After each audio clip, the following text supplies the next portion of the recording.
আমি মৃত্যুকে প্রচণ্ড ভয় পাই, কিভাবে চললে আমি নিশ্চিত হতে পারবো আমি আল্লাহর প্রিয় বান্দা? প্রিয় দর্শক, আল্লাহর প্রিয় বান্দা হওয়ার জন্য আমাদের সবাইকে সর্বোচ্চ চেষ্টা করতে হবে এবং আল্লাহ রাব্বুল আলামিন কোরআনে হাকিমে তার অনেকগুলো উপায় আমাদেরকে বলে দিয়েছেন। অতএব কোরআনে দেওয়া আল্লাহর প্রেসক্রিপশন অনুযায়ী যদি আমরা চলি, আল্লাহর প্রিয় পাত্র হয়ে উঠতে পারবো এবং আখিরাতে আমাদের কোনো ভয় থাকবে না। আল্লাহ তাআলা বলেছেন যে ইন্নাল্লাযীনা ক্বালু রাব্বুনাল্লাহু সুম্মা ইসতাকামু, যারা আল্লাহকে রব হিসেবে স্বীকৃতি দিয়েছে এবং তারা সরল সঠিক পথে থেকেছে, আল্লাহর অবাধ্য হয়নি বরং সঠিক পথে থাকার চেষ্টা করেছে, তাতানাজ্জালু আলাইহিমুল মালাইকা, তাদের মৃত্যুর সময় ফেরেশতারা অবতীর্ণ হবে এবং তাদেরকে বলবেন যে তোমাদের কোনো ভয় নেই, কোনো পেরেশানি কোনো কারণ নেই, বরং তোমরা জান্নাতের সুসংবাদ গ্রহণ করো। তো এই জন্য আমাদেরকে আল্লাহর প্রিয় পাত্র হতে হলে আল্লাহর অবাধ্যতার পথ পরিহার করে জান্নাতের পথে থাকার চেষ্টা করতে হবে। মুশকিল হলো আমরা মানুষ, আমাদের দ্বারা অনেক ভুল হয়ে যায়, বিচ্যুতি হয়ে যায়, অনেক অপরাধ কর্ম হয়ে যায়। সেক্ষেত্রে আমাদের কাজ হবে আল্লাহ রাব্বুল আলামিনের কাছে ইস্তেগফার করে সাথে সাথে তওবা করে নিজেকে সংশোধন করে নেওয়া। আর যদি সেটা আমরা করতে পারি তাহলে আত-তাইবু মিনাদ যামবি কামা লা যামবা লাহু হাদিসে এসেছে যে গুনাহ করার পর যদি কেউ সঠিকভাবে তওবা করে ফেলে তাহলে কেমন যেন তার কোনো গুনাহ ছিলই না, এরকম সে নিষ্পাপত্য লাভ করতে পারে। অতএব সেটি আমাদের করতে হবে। এর পাশাপাশি আমরা কিছু আমলের কথা বলতে পারি যেগুলো আল্লাহর প্রিয় পাত্র হতে আমাদেরকে সাহায্য করবে। আমরা সে আমলগুলো করে আল্লাহর প্রতি সুধারণা পোষণ করব যে আল্লাহ আমাদেরকে প্রিয় পাত্রের কাতারে শামিল করবেন এবং জান্নাত দিবেন। কারণ হাদিসে কুদসিতে আল্লাহ বলেছেন, আনা ইনদা যান্নি আবদি বি, বান্দা আমার প্রতি যেমন ধারণা করবে আমি তার সাথে তেমন আচরণ করব। অতএব নিরাশ হওয়া যাবে না। শয়তান অনেক সময় আমাদেরকে আল্লাহর প্রতি ভয় প্রয়োজনের চাইতে বেশি সৃষ্টি করে নৈরাশ্য সৃষ্টি করে দেয়, সেটা যেন না হয়। আমরা সুধারণা পোষণ করব আল্লাহর প্রতি। অতএব আল্লাহর প্রিয় পাত্র হওয়ার জন্য আমরা তওবা করব বেশি, কারণ আল্লাহ তাআলা বলেছেন ইন্নাল্লাহা ইউহিব্বুত তাওয়াবিন ওয়া ইউহিব্বুল মুতাতাহহিরিন। এবং একই আয়াতে আল্লাহ তাআলা দ্বিতীয় আরেকটি আইটেমের কথা বলেছেন, তা হলো উত্তম রূপে যদি পবিত্রতা অর্জন করে নিজেকে পবিত্র রাখি সবসময়, ইনশাআল্লাহ বিইذনিল্লাহ ভালো করে পবিত্রতা অর্জনকারীদেরকেও আল্লাহ তাআলা ভালোবাসবেন, যেটি আল্লাহ কোরআনে বলেছেন। ঠিক একইভাবে আল্লাহ বলেছেন ইন্নাল্লাহা ইউহিব্বুল মুত্তাকিন, আল্লাহ রাব্বুল আলামিন মুত্তাকিদেরকে ভালোবাসেন। অতএব তাকওয়া চর্চা করা, তাকওয়া অবলম্বন করা, এটাও আল্লাহর প্রিয় পাত্র হওয়ার অন্যতম একটি কারণ। নবী করিম সাল্লাল্লাহু আলাইহি ওয়াসাল্লামের সুন্নাহ এর অনুকরণ, এটিও আল্লাহ তাআলার প্রিয়পাত্র হওয়ার একটি অন্যতম উপায়। আল্লাহ বলেছেন কুল ইন কুনতুম তুহিব্বুনাল্লাহ ফাত্তাবিউনি, তোমরা যদি আল্লাহকে ভালোবেসে থাকো তাহলে নবী সাল্লাল্লাহু আলাইহি ওয়াসাল্লামকে বলেছেন, হে রাসূল আপনি বলে দিন যে যেন আপনারা অনুসরণ করেন। অতএব নবী সাল্লাল্লাহু আলাইহি ওয়াসাল্লাম অনুসরণ করলে সেক্ষেত্রে আল্লাহর প্রতি ভালোবাসার প্রকাশ ঘটবে। আর আল্লাহর প্রিয়পাত্র হওয়ার জন্য আমরা আরেকটি কাজ করতে পারি, তাহলে সব বিষয়ে আল্লাহ তাআলার পরে ভরসা করার। কারণ আল্লাহ তাআলা কোরআনে বলেছেন ইন্নাল্লাহা ইউহিব্বুল মুতাওয়াক্কিলিন, আল্লাহ তাআলা তাওয়াক্কুলকারীদেরকে, আল্লাহর প্রতি ভরসাকারীদেরকে আল্লাহ তাআলা ভালোবাসেন। সেই সাথে আল্লাহর প্রিয়পাত্র হওয়ার জন্য উন্নত আখলাক এবং উত্তম আচরণের অধিকারী হওয়ার চেষ্টা আমাদেরকে করতে হবে। আল্লাহ রাব্বুল আলামিনের কাছে আমলটি অন্য বহু আমলের চাইতে অনেক বেশি ওয়েটফুল এবং ভারী। নবী করিম সাল্লাল্লাহু আলাইহি ওয়াসাল্লাম বলেছেন, ইন্না আহাব্বাকুম ইলাইয়া ওয়া আকরাবাকুম মিন্নি মাজলিসান ইয়াউমাল কিয়ামাতি আহসানুকুম আখলাকা, তোমাদের মধ্যে যে ব্যক্তির আখলাক সবচেয়ে সুন্দর হবে তারা কিয়ামতের ময়দানে আমার সবচেয়ে কাছে থাকবে এবং সবচেয়ে প্রিয় মানুষ হবে। অতএব আল্লাহর এবং আল্লাহর হাবিব মুহাম্মদ সাল্লাল্লাহু আলাইহি ওয়াসাল্লামের প্রিয় পাত্র হওয়ার জন্য এই আমলগুলো করতে হবে এবং সকল গুনাহ থেকে বাঁচার চেষ্টা করার পরও যদি গুনাহ হয়ে যায় সাথে সাথে তওবা করে নিজেকে ভর্ৎসনা করে নিজেকে সংশোধন করে আবার নতুন করে পথ চলা শুরু করতে হবে ইনশাআল্লাহ বিইذনিল্লাহ। এরপর আল্লাহর প্রতি সুধারণা আমাদের রাখতে হবে যে আল্লাহ তাআলা আমাদেরকে ক্ষমা করবেন এবং তার প্রিয় পাত্রদের কাতারে শামিল করবেন। অতিরিক্ত ভয় এটি কোনো কোনো ক্ষেত্রে শয়তান আমাদের মধ্যে সৃষ্টি করে নৈরাশ্যের জন্য, যেটা কুফরি। অতএব সে ব্যাপারে আমাদেরকে সতর্ক থাকতে হবে, সাবধান থাকতে হবে। আল্লাহর রহমতের আশা কখনো ছাড়া যাবে না। এরপরে প্রশ্ন হলো, একজন লিখেছেন জিবরিল আলাইহিস সালামের আকৃতি কেমন ছিল আর কিয়ামতের দিনে ফেরেশতারা কি সাধারণ জান্নাতীদের মতো জান্নাত উপভোগ করবে নাকি ফেরেশতারা জান্নাতি মানুষের সেবা করবে? উত্তর হলো যে জিবরিল আলাইহিস সালামের প্রকৃত অবয়ব ঠিক কেমন ছিল এই চিত্র পৃথিবীতে কেউই অঙ্কন করতে পারবে না, কারণ কোরআন এবং হাদিসে কোথাও এর বর্ণনা নেই। তবে তার দৈহিক অবকাঠামো কেমন ছিল সেটির বর্ণনা বিভিন্নভাবে হাদিস থেকে আমরা জানতে পারি। আল্লাহ তাআলা তাকে 600 ডানা দিয়ে সৃষ্টি করেছেন, যেগুলো গোটা এই মহাসৃষ্টিকে, মহাবিশ্বকে পরিব্যাপ্ত করে ফেলে এবং সেগুলোর উজ্জ্বলতা এত বেশি যে চারপাশকে সেটা অলৌকিকভাবে আলো ঝলমলে করে ফেলে। এবং নবী করিম সাল্লাল্লাহু আলাইহি ওয়াসাল্লাম তাকে তার এই মূল রূপে 2 বার দেখেছেন এবং তিনি মানুষের রূপে যখন আসতেন তখন সাহাবীদের মধ্যে দেহইয়া আল কালবি রাদিয়াল্লাহু তাআলা আনহুর রূপ ধারণ করে একাধিকবার এসেছেন এবং কখনো কখনো সাহাবীদেরকে দ্বীনি বিষয় শেখাবার জন্য একজন অচেনা মানুষের চেহারার এবং অবয়বে তিনি এসেছেন। অতএব তার প্রকৃত চেহারা অবয়ব কেমন ছিল বা কেমন আছে সে বিষয়টি কোনো হাদিসে উঠে আসেনি, বিধায় সে বিষয়ে আমাদের মন্তব্য করা সম্ভব নয়। আর ফেরেশতাদের ক্ষেত্রে আরেকটি প্রশ্ন আপনি করেছেন যে তারা জান্নাতীদের মতো মানুষদের মতো উপভোগ করবে কিনা। উত্তর হলো না, ফেরেশতারা সবাই জান্নাতি, কারণ তারা লা ইয়াসুন আল্লাহ মা আমারহুম। কোরআনে আল্লাহ বলেছেন তারা আল্লাহর কোনো নির্দেশের ব্যত্যয় তারা ঘটান না। আসলে আল্লাহ তাআলা তাদেরকে সেভাবে আমাদের মতো প্রবৃত্তি দিয়ে সৃষ্টি করেননি, ফলে তারা আসলে বিচ্যুতির পথে যান না। ফলশ্রুতিতে তারা কেউ জাহান্নামে যাওয়ার প্রশ্নই ওঠে না। আর আমাদের মতো জান্নাতে উপভোগও তারা করবেন না, বিকজ তাদেরকে আসলে খাওয়া পান করা ভোগ উপভোগ করা এগুলো থেকে আল্লাহ তাআলা ঊর্ধ্বে রেখেছেন। আল্লাহ তাআলা বিভিন্ন দায়িত্বে তাদেরকে রেখেছেন, যাকে যে দায়িত্ব দিয়েছেন তিনি সে দায়িত্ব পালন করবেন। আবার অনেকে আল্লাহর ইবাদতে রত আছেন, তারা ইবাদতে রত থাকবেন। বিধায় আমাদের মতো তাদের জন্য জান্নাতে কিংবা জাহান্নামে আল্লাহর নেয়ামত কিংবা শাস্তি ভোগ উপভোগ এই বিষয়গুলো তাদের জন্য প্রযোজ্য নয়। এরপর একজন লিখেছেন, হজ ফরজ হওয়ার আগে নফল হজ আদায় করেছেন, পরবর্তীতে তার উপর হজ ফরজ হলে তাকে কি পুনরায় হজ আদায় করতে হবে? যদি কাউকে আল্লাহ তাআলা সামর্থ্য দেন তিনি মক্কা পর্যন্ত যান, হজের সময় তার উপরে হজ করা ফরজ হয়ে যায়, সেই হজ তিনি যদি করে ফেলেন নফলের নিয়তে করলেও সেটি তার ফরজ আদায় হয়ে যাবে, পরবর্তীতে আর তার হজ না করলেও চলবে। তবে এটি প্রাপ্তবয়স্ক হওয়ার পরের বিষয়। যদি কেউ প্রাপ্তবয়স্ক হওয়ার আগে নাবালেগ থাকতে হজ করে থাকেন, তাহলে তার প্রাপ্তবয়স্ক হওয়ার পর যখন আল্লাহ তাআলা সামর্থ্য দিবেন তখন হজ করা আলাদা করে ফরজ হবে, তার কথাটা ভিন্ন। এরপরে প্রশ্ন হলো, বিভিন্ন মনীষীর মৃত্যু দিবস ও জন্মদিনে বিভিন্ন দৈনিক পত্রিকা ও মিডিয়ায় সাধারণত বিভিন্ন স্মৃতিচারণ জীবনকর্ম এর উপর বিভিন্ন গবেষণা প্রকাশ হয়, নবীজির ব্যাপারে তেমন দেখা যায় না কেন? আল্লাহ রাব্বুল আলামিন তার হাবিব মুহাম্মদ সাল্লাল্লাহু আলাইহি সাল্লামকে আমাদের জীবনে সারা বছরই প্রাসঙ্গিক করে রেখেছেন।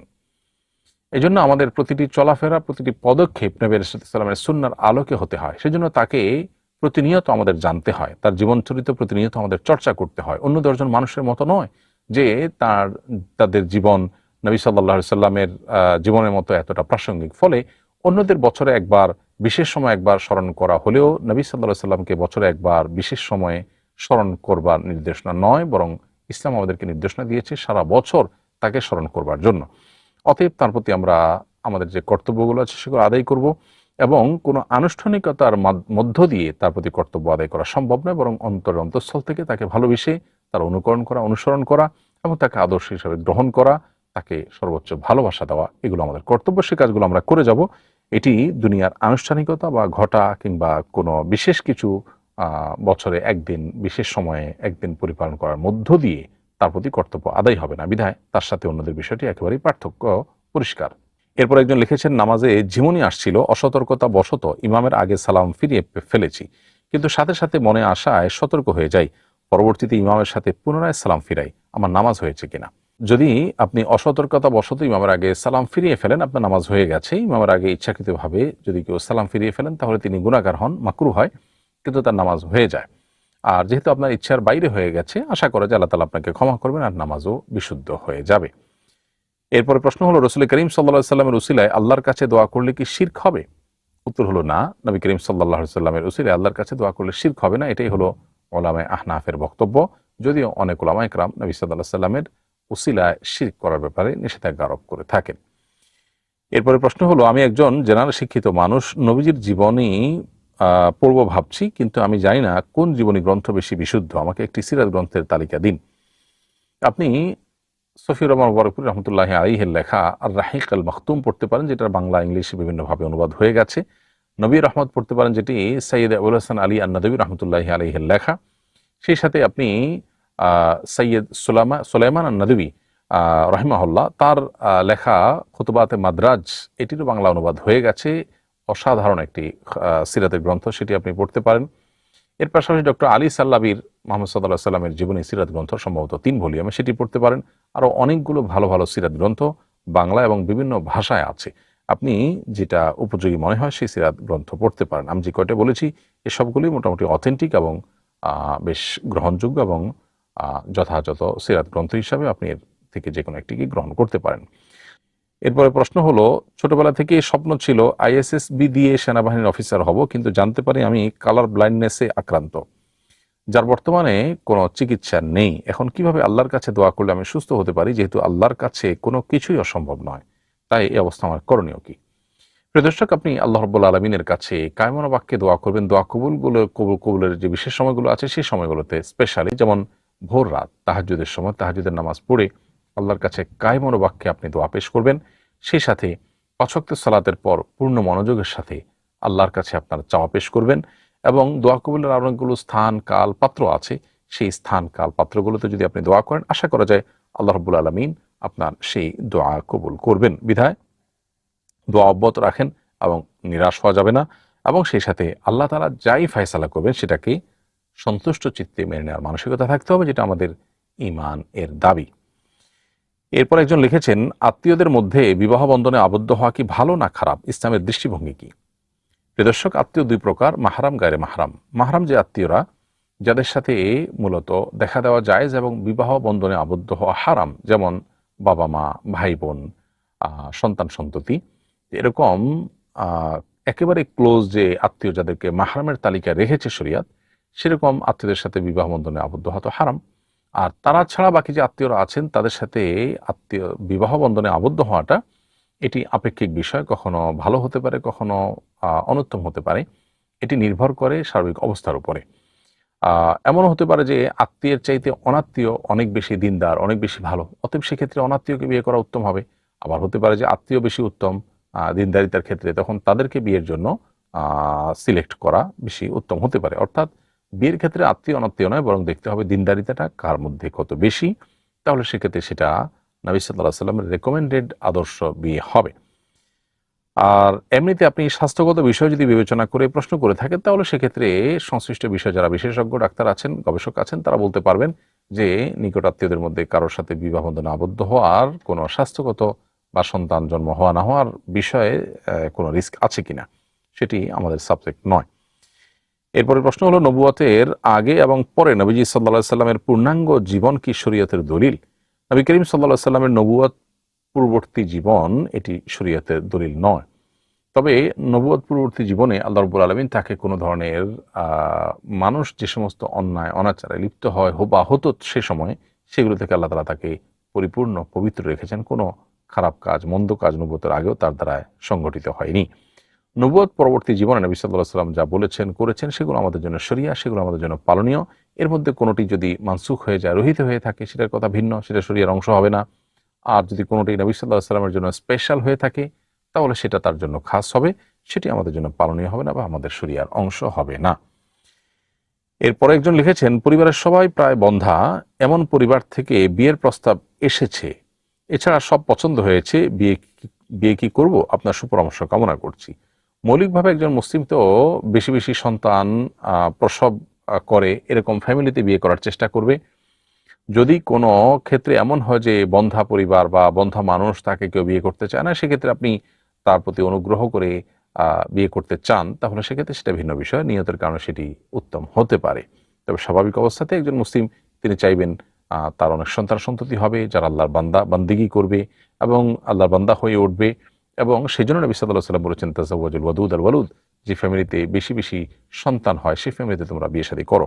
এর মানে এই না যিনি বন্ধা হবেন তিনি আজীবন অবিবাহিত থাকবেন এবং কেউ তাকে বিয়ে করবে না এবং তিনি বিবাহ ছাড়া থাকবেন, এমনটি ইসলাম বলে না। বিধায় আপনার নিয়তের কারণে আপনি বন্ধাকে বিয়ে করতে পারেন, সেটি সবের কারণও হতে পারে। এরপর একজন লিখেছেন, আমার বড় বোন 2020 সালে ইন্তেকাল করেছেন। মৃত্যুকালে তিনি তার মা, স্বামী এবং 3 পুত্র সন্তান রেখে গেছেন। ইসলামী শরিয়া অনুযায়ী তার সম্পত্তির বন্টন প্রক্রিয়া কেমন হবে? আমার মা কি তার সম্পত্তি থেকে কোনো অংশ পাবেন?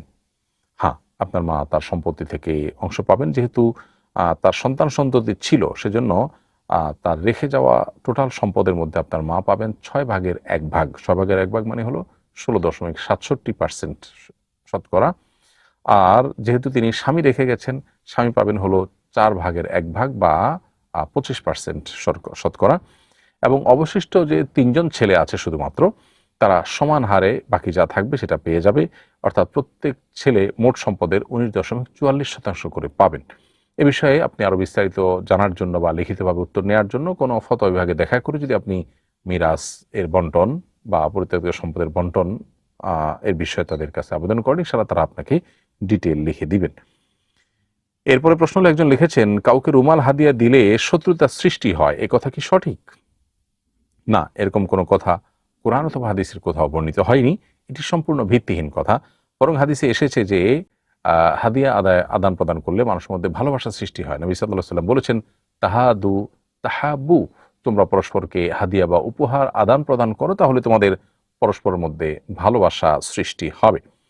ফলে ইনশাআল্লাহ বিইذনিল্লাহ আমরা পরস্পরকে হাদিয়া আদান প্রদান করব। হাদিয়া আদান প্রদান করার মধ্যে বিশেষ কোনো হাদিয়া নেই যেটা আদান প্রদান করা যাবে না, যদি সেটা হালাল হয়। হারাম হলে ভিন্ন বিষয়। হালাল যে কোনো জিনিসই আমরা পরস্পরকে হাদিয়া হিসাবে দিতে পারি। অমুকটা দেয়া যাবে, অমুকটা দেয়া যাবে না, এমন কোনো কথা কোরআন অথবা হাদিসের কোথাও বলা হয়নি। এরপর একজন লিখেছেন, বাবা আমাদের ভাই বোনকে সব সম্পদ আগেই লিখে দিয়েছিলেন। এরপর তিনি আরেকটি বিয়ে করেছেন, সে সংসারে তার সন্তান হয়েছে। বাবা মারা যাওয়ার পর এখন তারাও সম্পদের দাবি করছেন। তারা কি সম্পদ পাবেন? আমাদের করণীয় কি? আপনার বাবার জীবদ্দশা যদি তার সন্তানদের সবাইকে তিনি কোনো উপহার উপঢৌকন ভাগ করে দিয়ে দেন, শরীয়তসম্মতভাবে সবাইকে যদি তিনি যথাযথভাবে ভাগ করে দেন, তাহলে এটি যদি তিনি আপনাদেরকে বুঝিয়ে দেন এবং আপনারা সেটা যদি হস্তান্তর করে নেন, অর্থাৎ বুঝে নেন, তাহলে সেক্ষেত্রে আপনাদের মালিকানা সাব্যস্ত হয়ে গেছে। এরপর তিনি, এই ঘটনার পর তিনি যদি কোনো বিয়ে করেন, সেই ঘরে কোনো সন্তান আসে, তাহলে আপনাদেরকে দিয়ে দেওয়া সম্পদে তাদের কোনো আর হিস্সা দাবি করার কোনো অধিকার থাকবে না। কারণ সেটি উপহার হিসাবে আপনারা পেয়ে গেছেন। তারপরে পরবর্তী সন্তান দুনিয়াতে এসেছে বিধায় তারা এখানে দাবি করার কিছু থাকবে না। অন্য যে সম্পদগুলো তিনি রেখে যাবেন, সেগুলো তাদের এবং আপনাদের, অর্থাৎ উভয় ঘরের সন্তানদের মধ্যে শরিয়ার নির্দেশনার আলোকে, কোরআনের নির্দেশনার আলোকে বন্টন হতে হবে। আর যদি বাবা আপনাদেরকে দান করে যান মুখে বা সেটাকে বলে যান, কিন্তু দানও হয়তো কাগজে কলমে করেছেন, কিন্তু আপনাদেরকে হস্তান্তর করে দিয়ে যান না, বুঝাই দিয়ে যান নাই, তাহলে সেক্ষেত্রে আপনাদের মালিকানা পূর্ণাঙ্গ হবে না। তার আগে তিনি যদি মৃত্যুবরণ করেন, তাহলে সেই সম্পদে পরের ঘরের সন্তানও দাবি করতে পারে। এরপরে প্রশ্ন হলো, এনআইডি বানানোর সময় বয়স 1 বছর কম দিয়েছিলাম, ফলে আমার সার্টিফিকেটেও বয়স 1 বছর কম। এই সার্টিফিকেট ব্যবহার করে চাকরি করলে ইনকাম হালাল হবে কিনা? ইনকাম আপনার হালাল হয়ে যাবে, যেহেতু আপনি পরিশ্রম করে পারিশ্রমিক গ্রহণ করবেন। যদি বৈধ ইনকাম করে থাকেন, যথাযথভাবে দায়িত্ব পালন করে থাকেন, তাহলে আপনার ইনকাম উপার্জন হালাল হবে। তবে যেহেতু সরকারি চাকরির বয়স সীমা হলো 65 বছর, অতএব 1 বছর আগেই, কাগজে কলমে 65 বছর হওয়ার 1 বছর আগেই কিন্তু আপনার বয়স 65 হয়ে যাবে। সেই হিসাবে আপনার 1 বছর আগেই অবসরে চলে যাওয়ার, স্বেচ্ছায় অবসরে চলে যাওয়ার চেষ্টা আপনাকে করতে হবে বা করা উচিত। এরপরে প্রশ্ন হলো, মহিলারা রাতে চুল খুলে ঘুমাতে পারবেন কিনা? উত্তর হলো হ্যাঁ, রাতে চুল খুলে মহিলারা ঘুমাতে পারবেন। আমাদের দেশে মহিলাদেরকে নিয়ে অনেক ফতোয়া, অনেক বানোয়াট প্রশ্ন বা প্রশ্ন উত্তর তৈরি করা হয়। এটি দীর্ঘদিন ধরে মেয়েদের ব্যাপারে একটা নেগেটিভ মানসিকতার কারণে তৈরি হয়েছে। মূলত পুরুষদের ব্যাপারে এরকম প্রশ্ন শোনা যায় না। মহিলারা ফরজ গোসল হওয়ার পরে কি করতে পারবে না পারবে, পুরুষরা করতে পারবে কিনা, এই প্রশ্ন কিন্তু সচরাচর শোনা যায় না। তো এই প্রশ্নের উত্তর যেটি আপনি জানতে চেয়েছেন, সেটি হলো যে রাতে চুল খুলে মেয়েরা ঘুমাতে পারবে।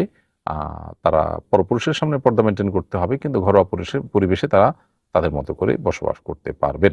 এরপরে প্রশ্ন হলো, আমার হাজব্যান্ড আমাকে দেনমোহর পরিশোধ করেননি, তবে কয়েক বছর আগে আমার নামে কিছু জমি কিনে দিয়েছেন। জমিতে কি দেনমোহর আদায় হয়ে গেছে? দেনমোহর হিসাবে যেটা ধার্য করা হবে, স্বর্ণ হোক, রূপা হোক, নগদ টাকা হোক, সেই জিনিসটা দিতে হবে। অন্য কিছু দিয়ে মোহর পরিশোধ করতে হলে স্ত্রীর সেখানে সম্মতি থাকতে হবে। আপনার স্বামী যদি কোনো জমি আপনাকে দান করে থাকেন, কোনো ফ্ল্যাট, প্লট ইত্যাদি দিয়ে থাকেন, এবং দেওয়ার সময় যদি বলেন এটা মোহর হিসাবে দিলাম, এবং আপনি যদি সেটাতে সম্মত থাকেন, তাহলে তার মোহর আদায় হয়ে গেছে। আর যদি তিনি আপনাকে না বলে থাকেন, তবে আপনাকে দিয়ে দিয়েছেন এবং আপনি সমঝোতা করে নিয়েছেন, পরবর্তীতে দেওয়ার সময় বলেননি, কিন্তু পরবর্তীতে আপনার সমঝোতা করে নিয়েছেন যে ঠিক আছে উনি মোহরের কথা বলেছেন, আপনি মোহর হিসাবে গ্রহণ করে নিয়েছেন, মেনে নিয়েছেন, তাহলে তাতেও আদায় হয়ে যাবে। কিন্তু মোহর হিসাবে যদি ওই জমি দেওয়া না হয়, বরং জাস্ট আপনাকে গিফট আকারে দেওয়া হয়েছে, তাহলে সেক্ষেত্রে সেটি মাধ্যমে তার মোহর পরিশোধ হয়নি বলা হবে। আপনি যদি স্বামীর সেই মোহর মাফ করে দেন পরিপূর্ণই, সেটা আপনার ব্যাপার। আল্লাহ তাকে ক্ষমা করবেন এবং তার মোহরের দায় থেকে তিনি মুক্ত হবেন যদি আপনি মাফ করে দেন। সেটা একান্ত আপনার নিজস্ব বিষয়। এরপরে প্রশ্ন হলো, কোরআন তেলাওয়াত দিয়ে রিলস বানিয়ে ফেসবুকে পোস্ট করা যাবে কিনা? সাধারণত সব মানুষ রিলস দেখে না, স্ক্রল করে চলে যায়। সেক্ষেত্রে কোরআনকে উপেক্ষা করার কবিরা গুনাহ হবে কিনা? না, এতে কোরআন উপেক্ষা করার কবিরা গুনাহ হবে না। ব্যাপারটা এরকম যে বাজারে অনেকগুলো কোরআন প্রিন্ট করা আছে এবং রাখা আছে, যার প্রয়োজন হচ্ছে তিনি কিনছেন, যার প্রয়োজন হচ্ছে না তিনি হয়তো সেটি নিচ্ছেন না। তো এটাকে কোরআন বিমুখ হওয়া বা কোরআনকে এড়িয়ে যাওয়া হিসাবে বিবেচনা করা যাবে না। ঠিক একইভাবে সোশ্যাল মিডিয়াতে কোরআনের কোনো তেলাওয়াতের অডিও ক্লিপ, ভিডিও ক্লিপ আপনি তৈরি করলেন এবং সেটা রিলস বা শর্টস কিংবা কোনো আপনার ছোট ভিডিও ক্লিপ আকারে আপনি ছাড়লেন। কেউ যদি সেটা না শুনেন এবং ওটা রেখে অন্যদিকে চলে যান, তাতে তিনি গুনাহগার হবেন না এবং পোস্টকারী ব্যক্তিও গুনাহগার হবেন না। তবে কোরআনকে উপেক্ষা করা বলতে যা বোঝানো হয় মূলত সেটি হলো যে আমি কোরআন তেলাওয়াত শুনলাম কিন্তু শুনে আমল করলাম না। আল্লাহ যা বলেছেন সেটি জানলাম কিন্তু আমি আমল করলাম না। অথবা আল্লাহ আমাকে তেলাওয়াত শুদ্ধ করে পড়ার সুযোগ দিয়েছেন, তৌফিক দিয়েছেন, কিন্তু আমি দিনের পর দিন, মাসের পরে মাস, বছরের পরে বছর চলে গেল আর কখনো কোরআন পড়লাম না। এটা হলো সে উপেক্ষা যেটা নিষিদ্ধ এবং নিন্দনীয়। আর এমনিতে আমার এখন শোনার সময় নেই, সেজন্য আমি কোনোটা শুনলাম না, এটাতে আপনার কোনো গুনাহ হবে না। এরপর একজন দর্শক আমাদের পেজের ইনবক্সে লিখেছেন, যেটি অ্যাডমিনগণ আমার কাছে পাঠিয়েছেন, সেটি হলো আমার আপাতত কোনো প্রশ্ন নেই, নিয়মিত আপনার এই অনুষ্ঠান আমি দেখতাম। অনুগ্রহ করে আমার মেসেজটি যদি দেখে থাকেন তাহলে আমার ছেলের জন্য একটু দোয়া করবেন। তার নাম নোমায়ের আবদুল্লাহ। আপনার অন্য অনুষ্ঠান দেখার অপেক্ষায় থাকব। প্রিয় ভাই, আল্লাহ আপনাকে কল্যাণের পথে রাখুন। আপনার সন্তান নোমায়ের আবদুল্লাহকে তার বাবা মার চক্ষু শীতলকারী সন্তান হিসাবে কবুল করুন। ইনবক্সে আমাদের অনেক ভাই বোন আরও অগণিত বার্তা আমাদের জন্য পাঠিয়েছেন। আসলে তার কয়েকটিও পড়ে শোনানো আমাদের জন্য কঠিন, কারণ ইতিমধ্যে অনেকগুলো প্রশ্ন আমাদের কাছে জমে গেছে। বিধায় আমি প্রশ্নগুলোর উত্তর হয়তো দিতে পারছি না বা আপনাদের রিপ্লাই দিতে পারছি না। আমাদের অ্যাডমিনগণ ইনশাআল্লাহ সাধ্য অনুযায়ী আপনাদেরকে রিপ্লাই দেওয়ার চেষ্টা করবেন। আশা করছি যে আমাদের এই সীমাবদ্ধতাকে আপনারা ক্ষমাসুন্দর দৃষ্টিতে দেখবেন। এরপরে প্রশ্ন হলো, তাকওয়া কি? তাকওয়া অবলম্বনের ফজিলত জানতে চাই। উত্তর হলো, তাকওয়া শব্দের অর্থ হলো বেঁচে থাকা, আত্মরক্ষা করা। আর শরিয়ার দৃষ্টিকোণ থেকে কোরআন এবং হাদিসের আলোকে তাকওয়া বলা হয় মূলত আল্লাহর মাহাত্ম্য বিবেচনা করে আল্লাহর সমস্ত আদেশ মেনে চলা, আল্লাহর সামনে দাঁড়াতে হবে, তার পাকড়া অত্যন্ত কঠোর হবে, তার ভয়ে তার সমস্ত নিষিদ্ধ বিষয় থেকে বেঁচে থাকা। এটাই হলো তাকওয়া। একজন সাহাবী তাকওয়ার ব্যাখ্যা করেছেন অত্যন্ত চমৎকারভাবে। তিনি বলেছেন যে একটি কণ্টকাকীর্ণ বা কাঁটা বিশিষ্ট এলাকা অতিক্রম করার সময় আমরা যেরকম বেছে বেছে পা দিই, এরপরে যদি কখনো পায়ে কাঁটা বিদ্ধ হয়ে যায় সেটা ফেলে দিয়ে আমরা আবার আরও সতর্ক হয়ে পথ চলা শুরু করি, ঠিক একইভাবে জীবন চলার পথে অনেক গুনাহ, অনেক আল্লাহর অবাধ্যতা আমাদের হয়ে যেতে পারে। তো সেটা থেকে আমাদের সতর্ক থেকে দেখে দেখে আমরা জীবন চলবো, যাতে আল্লাহর অবাধ্যতা স্পর্শ না করে। এরপরও যদি কখনো হয়ে যায় গুনাহ বা আল্লাহর অবাধ্যতা, তাহলে এর সাথে সাথে তওবা করে নতুন করে আরও বেশি সতর্ক হয়ে পথ চলা শুরু করব। এই যে বেছে বেছে চলা, বিরত থাকার চেষ্টা করা, নিজেকে রক্ষা করার চেষ্টা করা গুনাহ এবং ক্ষতিকর বিষয় থেকে, এটার নামে তাকওয়া। তাকওয়ার যে ফজিলত এবং তার যে উপকারিতা সেটা অপরিসীম, বলে শেষ করা কঠিন। কোরআন কারীমের শুরুতে আল্লাহ বলেছেন হুদাল লিল মুত্তাকিন, কোরআন এটা মুত্তাকিদেরকে পথ দেখাবে। অর্থাৎ তাকওয়ার ফলে কোরআন থেকে আমরা গাইডেন্স পাবো ইনশাআল্লাহ তাআলা। এবং তাকওয়া অর্জন করার ফলে আল্লাহ রাব্বুল আলামিন মানুষকে সারপ্রাইজ রিজিক দান করবেন, অর্থাৎ এমনভাবে রিজিক দান করবেন যে তিনি কল্পনাও করেননি। আল্লাহ বলেছেন অমাইয়াত্তাকিল্লাহ ইয়াজআল লাহু মাখরাজা ওয়া ইয়ারযুকহু মিন হাইসু লা ইয়াহতাসিব। যে ব্যক্তি তাকে অবলম্বন করবে, আল্লাহ তাকে যে কোনো কঠিন পরিস্থিতি থেকে বের হওয়ার পথ আবিষ্কার করে দিবেন এবং তাকে এমনভাবে রিজিক দিবে যে সে কল্পনাও করেনি। ঠিক একইভাবে তাকওয়া অর্জন করার ফলে আমরা আল্লাহর নূর লাভ করব, আসমান থেকে সমস্ত বরকতের দুয়ার ওপেন হবে। আল্লাহ বলেছেন ওয়ালাউ আন্না আহলাল কুরআ আমানু ওয়াত্তাকাউ লাফাতাহনা আলাইহিম বারাকাতিম মিনাস সামা। কোন জনপদের লোকেরা যদি ঈমান আনে, তাকওয়া অবলম্বন করে, আসমান থেকে বরকতের দুয়ারগুলো আল্লাহ তাআলা তার জন্য খুলে দিবেন। তাকওয়ার ফলে বান্দার আমলগুলো আল্লাহর কাছে কবুলযোগ্য হয়। আল্লাহ বলেছেন ইন্নাল্লাহা ইউহিব্বুল মুত্তাকিন, আল্লাহ তাআলা মুত্তাকিদেরটা গ্রহণ করেন। ঠিক একইভাবে সচ্ছলতা এবং রিজিক লাভ হয় তাকওয়ার ফলে, জীবনে বরকত লাভ হয় এবং তাকওয়ান ব্যক্তি আল্লাহর কাছে সবচেয়ে মর্যাদাবান হয়ে ওঠে। আল্লাহ বলেছেন ইন্না আকরামাকুম ইনদাল্লাহি আতকাকুম, তোমাদের মধ্যে আল্লাহর কাছে সবচেয়ে সম্মানিত সে ব্যক্তি যার মধ্যে তাকওয়া সবচাইতে বেশি। অতএব আমাদের বেশি থেকে বেশি তাকওয়া চর্চা করার চেষ্টা করতে হবে। তাকওয়ার অনেকগুলো স্টেজ আছে, অনেকগুলো স্টেপ আছে, অনেকগুলো মর্যাদা আছে, লেয়ার আছে। আমাদের সর্বোচ্চ লেয়ারে যাওয়ার চেষ্টা করতে হবে। একেবারে বড় বড় গুনাহ থেকে বেঁচে থাকা এক রকমের তাকওয়া, ছোট ছোট গুনাহ থেকে বেঁচে থাকা তার চাইতে উপরের ক্লাসের তাকওয়া। আরও উপরের ক্লাসের তাকওয়া হলো সবসময় আল্লাহকে স্মরণে রেখে একেবারে অনুত্তম কাজ থেকেও বেঁচে থাকার চেষ্টা করা। আল্লাহ আমাদেরকে মুত্তাকিদের ইমাম হওয়ার, পরিপূর্ণ তাকওয়া অবলম্বনকারী হওয়ার তৌফিক দান করুন। এরপরে প্রশ্ন হলো, কম্পাস দিয়ে দেখলাম আমাদের এখানে মসজিদের কেবলা পশ্চিম দিক থেকে সামান্য একটু সরে আছে, এই মসজিদে নামাজ হবে কিনা? প্রথম কথা হলো, কেবলা নিরূপণের জন্য আশপাশের মসজিদগুলোকে দেখে কেবলা নিরূপণ করতে হবে এবং কম্পাস ইত্যাদি দিয়ে হুবহু কেবলা হচ্ছে কিনা অন্য মসজিদের চাইতে একটু ব্যতিক্রম হলেও এমনটি করা শরীয়তের দৃষ্টিকোণ থেকেই নিষিদ্ধ। মূলত আশপাশে অন্যান্য মসজিদগুলো দেখে আমরা কেবলা নিরূপণ করব, তাতে যদি একটু এদিক সেদিক হয়েও যায় তাতেও কোনো অসুবিধা নেই। এমনকি কেবলা বরাবর না হয় যদি ৪৫ ডিগ্রি পর্যন্ত যদি কেবলার দিক থেকে অন্যদিকে সরে যায় তাতেও কিন্তু নামাজ হয়ে যাবে, তবে এর বেশি সরে গেলে তখন আর নামাজ হবে না। অতএব আপনার মসজিদে যেটুকু আপনি বললেন যে আশপাশের মসজিদগুলোর চাইতে একটু ব্যতিক্রম আছে, তার ফলশ্রুতিতে আপনার নামাজে কোনো অসুবিধা হবে না। তবে আশপাশের মসজিদগুলোর মতো করে ওইটাকে ফলো করে করতে পারলে ভালো, কোনো কারণে একটু এদিক সেদিক হয়ে গেলে নামাজে কোনো অসুবিধা নেই। এরপরে প্রশ্ন হলো, একজন লিখেছেন আল্লাহুম্মা আজুরনি ফি মুসিবাতি ওয়া আখলিফনি খায়রাম মিনহা। এই দোয়াটি আপনার ওয়াজে শুনেছি আল্লাহুম্মা আজুরনি, কিন্তু মাঝে মাঝে কিছু ভিডিওতে দেখি আল্লাহুম্মা আজিরনি লেখা থাকে। এখন আমার প্রশ্ন হলো এখানে আল্লাহুম্মা আজুরনি সঠিক নাকি আল্লাহুম্মা আজিরনি সঠিক?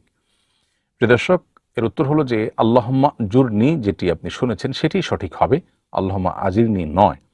মূলত এই দোয়াটির অর্থ হলো, হে আল্লাহ, আমার যে বিপদ হয়েছে এই বিপদে আপনি আমাকে উত্তম বিনিময় দান করুন, অর্থাৎ সবর এবং ধৈর্য ধারণ করার ফলশ্রুতিতে যে সব পাওয়ার কথা সেটা আমাকে দান করুন, বিপদের প্রতিদান দান করুন। এখানে প্রতিদান আল্লাহর কাছে চাওয়া হয়েছে, যেটা আল্লাহুম্মা আজুরনির অর্থ হবে। আর যদি আল্লাহুম্মা আজিরনি হয় তখন তার অর্থ হবে মুক্তি দেওয়া, অর্থাৎ আল্লাহ আপনি আমাকে মুক্তি দান করুন। তো আমার বিপদের মধ্যে মুক্তি দান করুন ব্যাপারটা এরকম না, বিপদ থেকে মুক্তি দান করুন, তাহলে হতো এরকম আল্লাহুম্মা আজিরনি মিন মুসিবাতি, ব্যাপারটি সেরকম নয়। আল্লাহুম্মা আজুরনি ফি মুসিবাতি এরকম আছে যেহেতু, অতএব এখানে আল্লাহুম্মা আজুরনি হওয়াটাই হলো যুক্তিযুক্ত। এরপরে প্রশ্ন হলো, সব নামাজে প্রতিদিন একই সূরা পড়লে কি নামাজ হবে? উত্তর হলো, সব নামাজে যদি একই সূরা পড়া হয়, সূরা ফাতিহার পর অন্য সূরা যেগুলো মেলানো হয়, যদি একই সূরা হয় তাতে নামাজ হয়ে যাবে। তবে সবসময় একই সূরা পড়া অনুচিত, বরং পার্থক্য করা উচিত এবং বিভিন্ন রকমের সূরা মুখস্থ থাকা দরকার। যদি কারো মুখস্থ না থাকে বা মুখস্থ থাকার পরও একই সূরা পড়েন কাগজে কলমে বা আইনত, তার নামাজ হয়ে যাবে, তবে এটা অনুত্তম। এরপরে প্রশ্ন হলো, কেউ যদি বৃহস্পতিবার ও সোমবার রোজা রাখে কিন্তু কোনো দিন সাহারি খেতে না পারে এবং ঘুমের মধ্যে রোজার নিয়ত করে, তাহলে তার রোজা হবে কিনা? ঘুমের মধ্যে মানুষের নিয়ত বিশুদ্ধ নিয়ত হিসেবে বিবেচিত হয় না, কারণ ঘুমের মধ্যে দৃঢ় সংকল্প বা ইচ্ছা করার সক্ষমতা মানুষের থাকে না। নিয়তের অর্থ যেহেতু দৃঢ় ইচ্ছা পোষণ করা, এটি ঘুমের মধ্যে সম্ভবপর হয় না। হ্যাঁ, যদি খুবই হালকা পাতলা ঘুম হয়, যেখানে আসলে তার চৈতন্য আছে এবং তিনি সচেতনভাবে নিয়ত করতে পারছেন, তাহলে সেটা করলেও তার রোজা হয়ে যাবে। আর নফল রোজার ক্ষেত্রে, সোমবার বৃহস্পতিবার ব্যাপারে যেহেতু আপনি প্রশ্ন করেছেন, নফল রোজার ক্ষেত্রে দিনেও রোজার নিয়ত করা যায় দুপুরের আগ পর্যন্ত। অতএব ঘুম থেকে ওঠার পরও যদি তিনি সারি খেতে না পারেন, সকালে ফজরের আগে পরেও যদি তিনি নিয়ত করেন, ইনশাআল্লাহ বিইذনিল্লাহ তার রোজা বিশুদ্ধ হয়ে যাবে। মসজিদ ফান্ডের টাকা সুদী ব্যাংকে ফিক্সড ডিপোজিট করে রাখা যাবে কিনা? মসজিদ ফান্ডের টাকা যদি ব্যাংকে রাখতে হয় তাহলে সেক্ষেত্রে সেটি একটি কারেন্ট অ্যাকাউন্ট করে সেখানে রাখা যেতে পারে। যদি কারেন্ট অ্যাকাউন্ট করা সম্ভবপর না হয় তাহলে সেক্ষেত্রে একটি সেভিংস অ্যাকাউন্ট করে সেখানে টাকা রাখা যেতে পারে। কিন্তু মসজিদে মানুষের দানের টাকা কোনো অবস্থাতেই ফিক্সড ডিপোজিট করে রাখা উচিত নয়। ফিক্সড ডিপোজিট করে রাখার মাধ্যমে যে মুনাফা আসে সেটি কনভেনশনাল ব্যাংকগুলোতে তো পরিষ্কার সুদ, ইসলামী ব্যাংকগুলোতেও পুরোপুরি সন্দেহ মুক্ত নয়। সব মিলিয়ে ফিক্সড ডিপোজিট না করে বরং সেটি কোনো একটা সেভিংস বা সম্ভব হলে কারেন্ট অ্যাকাউন্টে রাখা যেতে পারে এবং সেখান থেকে প্রয়োজন অনুযায়ী খরচ করা যেতে পারে।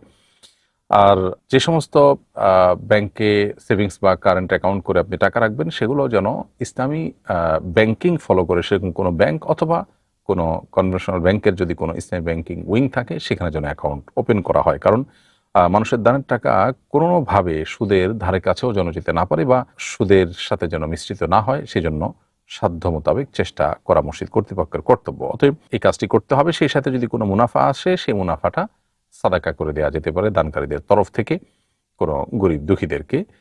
তাতে ইনশাআল্লাহ বিইذনিল্লাহ মসজিদ কর্তৃপক্ষ তাদের দায়িত্ব যথাযথভাবে পালন করেছেন বলে আশা করা যেতে পারে। এরপরে প্রশ্ন হলো, আমি টিচার রেখে আমার মেয়েদের স্কুটি চালানো শেখাচ্ছি যাতে মেয়েরা সাহসী এবং শারীরিক গঠনে ভালো হন। শরীয়ী দৃষ্টিকোণ থেকে এতে কোনো বাধা আছে কিনা? স্কুটি চালানো মৌলিকভাবে নারী পুরুষ সকলের জন্য জায়েজ। কোনো নারী যদি স্কুটি চালাতে চান সেটি তার জন্য জায়েজ। শরীয়ী পর্দা মেনটেন করে তিনি যদি এটি চালাতে পারেন অবশ্যই তিনি চালাতে পারবেন। অতএব যেটি চালানো জায়েজ আছে সেটি শেখাও জায়েজ আছে। অতএব স্কুটি চালানো শিখতে যদি কোনো নারী চান তিনি সেটা শিখতে পারেন। তবে এক্ষেত্রে হয় পরিবারের কোনো মাহরাম পুরুষ অথবা কোনো নারী শিক্ষিকার মাধ্যমে শেখাবার চেষ্টা করতে হবে। কারণ কোনো পুরুষ শিক্ষক দ্বারা যদি এই প্রশিক্ষণ দিতে যাওয়া হয় সেক্ষেত্রে শরীয়ী পর্দার লঙ্ঘনের সমূহ সম্ভাবনা আছে, শঙ্কা আছে এবং একজন মুসলিম নারীর যে প্রাইভেসি আছে সেটি বিন্দু মাত্র খর্ব হোক, ইসলাম সেটি চায় না। অতএব সেই জায়গা থেকে কোনো মাহরাম পুরুষ পরিবারের অথবা কোনো নারী শিক্ষিকা দ্বারা যদি আপনি আপনার মেয়েকে স্কুটি চালানো শেখান, তাহলে শরীর দৃষ্টিকোণ থেকে কোনো অসুবিধা থাকার কথা নয়। এরপর একজন লিখেছেন, আমি আপনার শরীর সমাধান অনুষ্ঠানের নিয়মিত দর্শক, প্রতি শুক্রবার অধীর আগ্রহে অপেক্ষা করি অনুষ্ঠানটির জন্য। গত লাইভে এই অনুষ্ঠানের সমাপ্তির ঘোষণার কথা শুনে সত্যি খুব খারাপ লেগেছে। এত সুন্দর ও উপকারী অনুষ্ঠান বাংলাদেশে আর আছে বলে মনে হয় না। এই অনুষ্ঠানের মাধ্যমে আমরা অনেক উপকৃত হই। অনুগ্রহ করে অনুষ্ঠানটি চালু রাখার বিষয়টি আরেকবার বিবেচনা করবেন। এই নগণ্য দর্শকের মতামত আপনার চোখে পড়লে আশা করি বিষয়টি সদয়ভাবে আমলে নেবেন। প্রিয় দর্শক, আপনার কাছে যারপর নাই কৃতজ্ঞতা। আপনার যে স্তুতি মাখা বাক্যগুলো, সেগুলো আমাদেরকে আপ্লুত করেছে, আমাদেরকে স্পর্শ করেছে। আপনারা দোয়া করবেন আল্লাহ যেন আমাদেরকে কল্যাণের পথে অব্যাহত রাখেন। আমি কিন্তু আপনাদেরকে ছেড়ে যাচ্ছি না। হয়তো প্রশ্নোত্তর দেওয়ার পরিবর্তে পুরো কোরআনের শুরু থেকে শেষ পর্যন্ত ধারাবাহিকভাবে আমরা আপনাদের সামনে কোরআনের দার্স পেশ করার চেষ্টা করব ইনশাআল্লাহ। সিরাতে রাসূল ধারাবাহিকভাবে পেশ করারও ইচ্ছা আমাদের আছে সাল্লাল্লাহু আলাইহি ওয়াসাল্লাম। সেই সাথে আগামী সপ্তাহ থেকে ইনশাআল্লাহ বিদিনিল্লাহ আপনাদেরকে আমরা সূরা মাহজুরা বা নবী করিম সাল্লাল্লাহু আলাইহি ওয়াসাল্লামের হারিয়ে যাওয়া সুন্নাহগুলোর এক একটিকে প্রতিদিন আপনাদের সাথে পরিচিত করাবার চেষ্টা করব। অতএব এই অনুষ্ঠানের মধ্য দিয়ে আমি আপনাদের সঙ্গে কানেক্টেড থাকছি। আর আপনাদের প্রশ্ন উত্তর দেওয়ার জন্য ইতিমধ্যে আমাদের কল সেন্টারের ওলামা ইকরামের কথা আমি বলেছি। সপ্তাহের 7 দিনই ওলামা ইকরাম আপনাদের প্রশ্ন উত্তর দিয়ে থাকেন ফোন কলের মাধ্যমে। এর বাইরে আমাদের বিভিন্ন অনুষ্ঠানের শেষেও আমরা আপনাদের প্রশ্ন উত্তর দেওয়ার চেষ্টা করব। এমনকি আপনাদেরকে আমাদের ভেরিফাইড ফেসবুক পেজে এবং আমাদের ইউটিউব চ্যানেলে যে লাইভ অনুষ্ঠানটি আমরা করতাম শরীর সমাধান, সেটি মাঝে মধ্যে বিভিন্ন গুরুত্বপূর্ণ অকেশনে বা বিভিন্ন সময়ে থেকে আমরা আপনাদের প্রশ্ন উত্তর দেওয়ার কোনো অনুষ্ঠান, বিশেষ কোনো পর্ব পরিচালনা করারও চেষ্টা ইনশাআল্লাহ বিদিনিল্লাহ করব। দোয়া রাখবেন আল্লাহ যেন আমাদেরকে সে তৌফিক দান করেন। এরপরে প্রশ্ন লিখেছেন একজনে, মুসা এবং ঈসা আলাইহিসসালামের অনেক মুজিজার কথা আমরা শুনেছি, আমাদের নবী মুহাম্মদ সাল্লাল্লাহু আলাইহি ওয়াসাল্লামের মুজিজা কি কি ছিল জানতে মন চায়। প্রিয় দর্শক, মুজিজা মানে হলো অলৌকিকত্ব, অলৌকিক ঘটনাবলী। আল্লাহ তাআলা তার নবী রাসূলদেরকে যুগে যুগে তাদের সত্যতার সপক্ষে মুজিজা হিসাবে বিভিন্ন অলৌকিক ঘটনা তাদের মাধ্যমে আল্লাহ তাআলা ঘটিয়েছেন। অর্থাৎ তারা যে আল্লাহরই রাসূল, এজন্য তাদেরকে আল্লাহ রাব্বুল আলামিন অনেক তার কুদরতের সাক্ষী রাখেন তাদেরকে। অর্থাৎ তাদের মাধ্যমে আল্লাহ তাআলা অনেক কুদরতের প্রকাশ আল্লাহ ঘটিয়ে থাকেন, যেটি মানুষ দ্বারা সম্ভব নয় সচরাচর। অতএব তারা যে আল্লাহরই রাসূল সেটি প্রমাণ করবার জন্য আল্লাহ তাআলা এই সমস্ত মুজিজা তাদের মাধ্যমে প্রকাশ করে থাকেন। আপনি যেমনটি বলেছেন যে মুসা আলাইহিসসালামের লাঠির মুজিজা, ঈসা আলাইহিসসালামের অনেকগুলো মুজিজার কথা আমাদের সমাজে প্রায় সব মানুষই আমরা কম বেশি জানি। অথচ মুহাম্মদ সাল্লাল্লাহু আলাইহি সাল্লামের এরকম মুজিজা সম্পর্কে অনেকে জানেন না। কি কি মুজিজা আছে?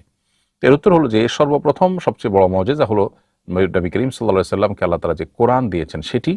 এই কোরআনের যে অলৌকিকত্ব, এটি কোরআনে বারবার উল্লেখ করা হয়েছে যে এরকম একটি গ্রন্থ, এরকম নির্ভুল একটি গ্রন্থ পৃথিবীতে কোনো মানুষ দ্বারা লেখা সম্ভব নয়। আল্লাহ তাআলা বারবার সেই চ্যালেঞ্জ কোরআনে দিয়েছেন। কোরআনের মতো একটি সূরা, কোরআনের মতো একটি ছোট ক্ষুদ্র আয়াতও লিখে বা এরকম সার্বিক মানে উন্নীত আরেকটি কিছু লিখে পেশ করার জন্য আল্লাহ তাআলা চ্যালেঞ্জ দিয়েছেন।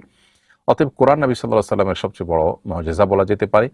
নবী রাসূলুল্লাহ সাল্লাল্লাহু আলাইহি ওয়াসাল্লামের আরেকটি মুজিজা কোরআন কারীমের 15 নম্বর পারার প্রথম আয়াতে আল্লাহ উল্লেখ করেছেন, সেটি হলো সুবহানাল্লাযী আসরা বিআবদিহি লাইলাম মিনাল মাসজিদিল হারামি ইলাল মাসজিদিল আকসাল্লাযী বারাকনা হাওলাহু লিনুরিয়াহু মিন আয়াতিনা।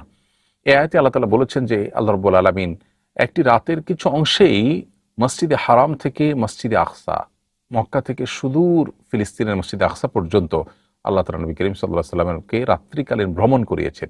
সে যুগে যে যোগাযোগ ব্যবস্থা ছিল, যে সমস্ত যানবাহন ছিল, সেগুলোতে কোনো অবস্থাতেই একটি রাতে মক্কা থেকে মসজিদুল আকসায় পৌঁছা সম্ভব ছিল না। সেখানে আল্লাহ তাআলা রাত্রিকালীন এই ভ্রমণ তাকে যে ঘটিয়েছেন এবং মুহূর্তের মধ্যে সফর আল্লাহ তাআলা করিয়েছেন এবং পরবর্তীতে ঊর্ধ্বাকাশে আল্লাহ তাআলা নিয়ে গেছেন, যেটা বিভিন্ন হাদিসের কিতাব দ্বারা প্রমাণিত, বিভিন্ন হাদিসের বর্ণনা দ্বারা প্রমাণিত।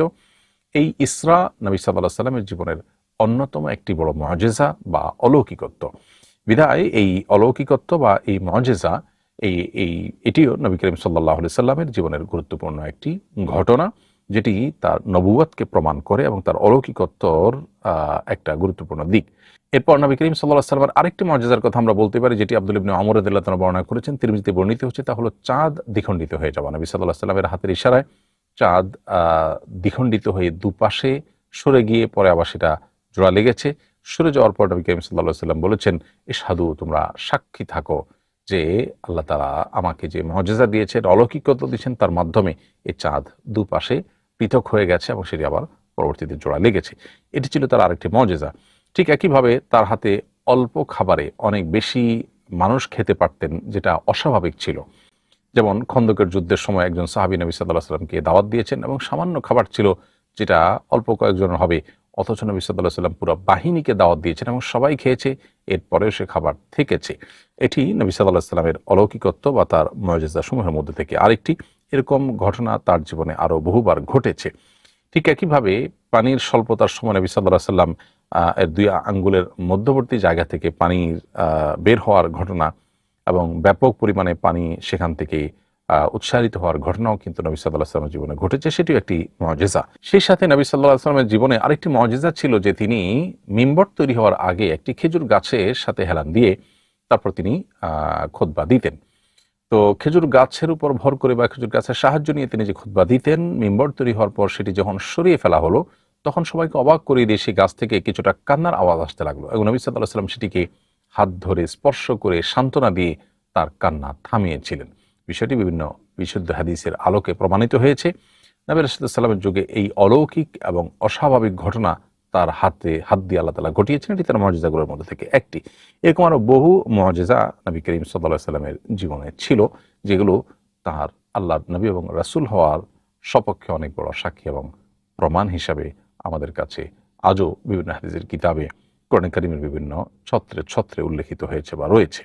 এরপর একজন লিখেছেন, আমি লাইভের সময় অনুষ্ঠানে অ্যাটেন্ড করতে পারি না, তবে অন্য সময় এই অনুষ্ঠানটি দেখি। আমার ওয়াইফও দেখেন। অনুগ্রহ করে অনুষ্ঠান বন্ধ করবেন না। আর যদি আপনাদের নীতিগত সিদ্ধান্তই হয়ে থাকে এটি বন্ধ করা, তাহলে অনুগ্রহ করে আপনার মতো অন্য কাউকে দিয়ে হলেও অনুষ্ঠানটি চালু রাখার অনুরোধ রইল, তবে অবশ্যই আপনার মতো কেউ। প্রিয় দর্শক, আপনার এই আবেগের জন্য আমাদের অন্তরস্থল থেকে আমরা আপনার প্রতি কৃতজ্ঞতা জ্ঞাপন করছি এবং সেই সাথে আপনাকে জানিয়ে রাখছি, আপনাদের যে কোনো দিনই জিজ্ঞাসার জন্য বাংলাদেশ সময় সকাল 8টা থেকে রাত 10টা পর্যন্ত সপ্তাহের 7 দিনই আমাদের একদল প্রশিক্ষিত দক্ষ মুফতিগণ প্রশ্ন উত্তর দিয়ে থাকেন এবং ফোন কলের মাধ্যমে পৃথিবীর যে কোনো প্রান্ত থেকে আসুন্নাহ ফাউন্ডেশন অফিসিয়াল নম্বরে ফোন করে আপনাদের প্রশ্ন উত্তর জেনে নিতে পারবেন। অতএব আমাদের এই লাইভ অনুষ্ঠানটির একটা বেটার বিকল্প আল্লাহ তাআলার অশেষ অনুগ্রহে দাঁড়িয়ে গেছে। কোনো জটিল প্রশ্নের উত্তর যদি তৎক্ষণাৎ আমাদের দক্ষ প্রশিক্ষিত মুফতিগণ দিতে অপারগ হন, তাহলে সেক্ষেত্রে তারা কলারের নাম্বার নোট করে পরবর্তীতে এটা নিয়ে আলোচনা করে প্রয়োজনে বোর্ড গঠন করে সংশ্লিষ্ট কলারকে জানিয়ে দেওয়া হয়। অতএব আপনারা সেখান থেকে আপনাদের সরাই সমাধানটি জেনে নিতে পারবেন। এরপরে প্রশ্ন হলো, একজন লিখেছেন, ঢাকায় পিঙ্ক বাস চালু হয়েছে, এই বাসের চালক, হেল্পার, যাত্রী সব নারী। নারীদের জন্য বিশেষায়িত বাস চালু করার বিষয়ে আপনার সুচিন্তিত মতামত জানতে চাই।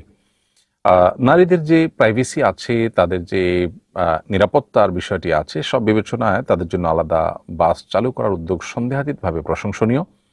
সংশ্লিষ্টদেরকে আমরা এই জন্য ধন্যবাদ জানাতে চাই এবং সেই সাথে শিক্ষা প্রতিষ্ঠানে নারীরা যেন কোনো প্রকার হ্যারাসমেন্টের শিকার না হন, সেজন্য তাদের জন্য বিশেষায়িত শিক্ষা প্রতিষ্ঠানের সংখ্যা বাড়ানোরও আমরা জোর দাবি জানাচ্ছি, সেটা স্কুল লেভেল থেকে না একেবারে ইউনিভার্সিটি লেভেল পর্যন্ত। এবং তার পাশাপাশি ক্যান্টিন এবং রেস্টুরেন্ট ইত্যাদিতেও তাদের প্রাইভেসি মেনটেন করে তারা যেন খাবার গ্রহণ করতে পারেন, সার্ভিস নিতে পারেন, সেজন্য তাদের জন্য বিশেষ বিশেষ উদ্যোগ গ্রহণ করাও কিন্তু সময়ের প্রয়োজনীয় দাবি।